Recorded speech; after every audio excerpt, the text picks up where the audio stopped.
Now we get into the building blocks of kids yoga, the poses. We're going to be thinking about the poses in a new way because we want to make them highly engaging for kids. Yes, they are the movement which helps with strength and balance and mobility, but we need more than that in kids yoga.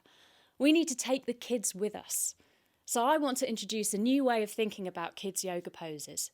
Before we get into it, I want to be clear about something really important to do with safety. The thing about kids is they generally believe they are invincible. So if you put something in front of them that looks kind of challenging and exciting to do with their bodies, they're going to throw themselves into it 110%. That's what's wonderful about kids. But it means we have to take responsibility for them and make sure that what we're asking them to do isn't going to put them at any risk. So we keep the postures basic. The other big reason we do this is because we want to help kids gain immediate confidence and connection to the yoga. We help them do this by making the poses achievable. We want them to get that feeling of, yes, I can do that. But even though we're keeping these poses really basic and easy to follow for the kids, there's still a whole load we can do to make the poses super engaging. If you've practiced adult yoga, you'll be aware that there are lots of poses that correspond to nature. Eagle pose, mountain pose, fish pose, tree pose, and so on. Lots of them actually look like their name, like tabletop pose or bridge pose. What's more, quite a lot of the poses have meaning in their name, which keeps something in mind as we practice, that helps us experience the pose deeply. Take eagle pose, for example. In adult yoga, we can use a bit of visualization when we do our eagle pose, and good teachers often encourage this. They might bring our attention to the fact that we're all tangled up in a bit of a knot in eagle pose and it can feel a bit wobbly and off balance. But when we start channeling the characteristics of an eagle, we begin to feel much more stable, much more serene and confident, deeply connecting with our body. And this helps us balance calmly in the pose. It's super effective and actually helps you understand how to calm yourself in tricky situations off the yoga mat. And so eagle pose becomes a teacher to us.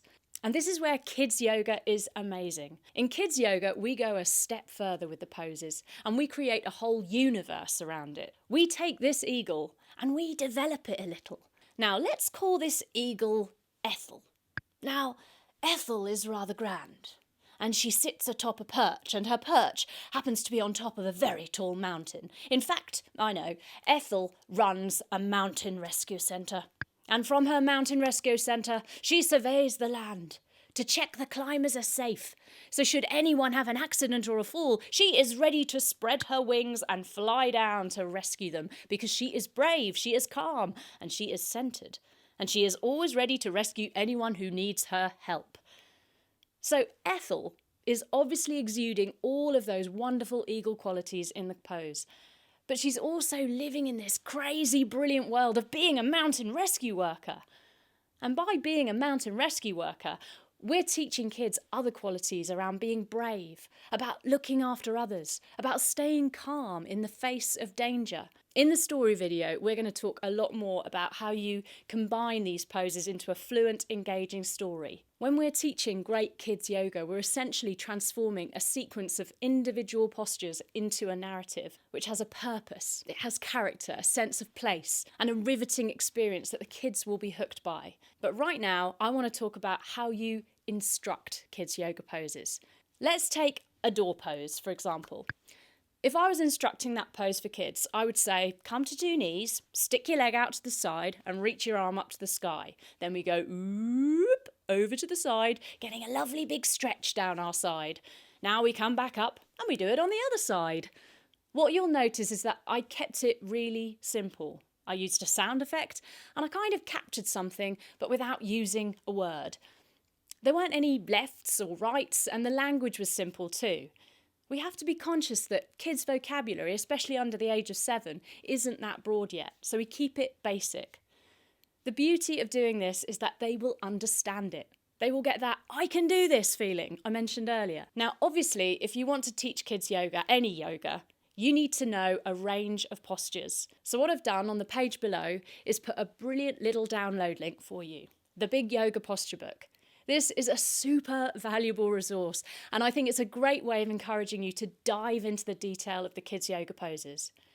For every yoga pose, there is a nice big picture of it, a script for how I instruct it, tips on how to teach it safely, and some anatomical focus too, so you understand how to think about the yoga from a physiological perspective. Now, as you get to know these poses, you may start to think, I wonder if I put that pose with that pose with that pose, I'm starting to create my own little story here. And that's right, you are. And this is the magic starting to happen.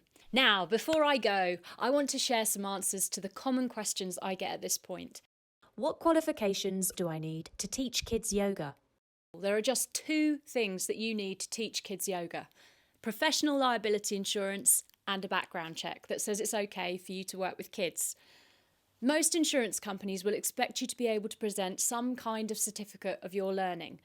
You don't need to have an accreditation with a registry service such as Yoga Alliance or Yoga Australia, just good quality training so that you get a credible certificate. You're free to teach in an establishment like a school or a village hall if you can prove to an insurance company that you know what you are doing so they can provide cover for you. To get a background check, often the school you first work with will help you do this. And there are also organisations who will help you get it for a fee. If you're a teacher or carer who is already set up to work with kids, it's just a case of taking on board some new skills and getting certified so you can get the insurance cover you need. It's that simple. Do I need to practice yoga myself? Yes, we think you do. If you're not already doing this, please start. Not only will it change your life because yoga is so amazing, but also it will help you know how to instruct poses clearly and safely because you know what happens in your own body. What age group is this yoga best for? On Cosmic Kids Training, we're focusing mostly on story-based kids yoga. This is best for kids aged 3 to about 9. Older kids tend to prefer more games and partner work. In my full training programme, Getting Started in Kids Yoga, we offer modules on teaching older kids and toddlers, as well as the 3 to 9s. Okay, that just about wraps up video 1. I hope you are feeling inspired to get those postures into your body and start bringing them to life. I will see you in the next video, where I'm going to share a whole new level of learning that's going to transform your teaching even more, using the incredible power of story. Stick with me and keep your practice going. I'll see you in the next video.